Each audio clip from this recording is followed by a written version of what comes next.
أهلين، اليوم حندير معاكم وصفة بإذن الله حتدعوا لي عليها من كثر ما هي سهلة ولذيذة. اليوم حنديروا البانكيك في الفرن، طريقة ولا أسهل. يعني بدل ما نطيبه بالطرف حنطيبوه كله مرة واحدة وفي الطاجين ويجي معاكم خفيف على الآخر. يعني أسهل نوع حلو ممكن تديروه.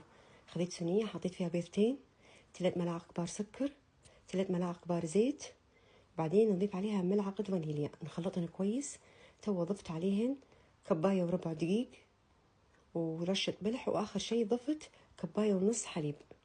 طبعا حنخلطن كويس، لازم الخليط يكون معايا ناعم، ممكن تستخدموا الخلاط الكهربائي.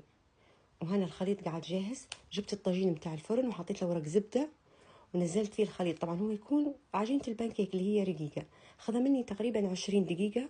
خلاص لو شفتوا الانتفاخ هذا معناه ان الطريقة ناجحة 100%. خلوها تحمر كي لونها ذهبي ونطلعوها. بالنسبة للتزيين تقدروا تستخدموا أي شيء تحبوه. طبعا أنا درت لها شوكولاتة ودرت لها كراميل ورشيت عليها سكر. عادي تقدروا تستخدموا فواكه مكسرات، عموما زينوا باللي تحبوه. طريقة سهلة وسريعة والطعمة لذيذة لذيذة بجد بجد. الوصفة هذه اختراع، يعني أسهل شيء في الحياة ممكن تديروه، لازم تجربوها.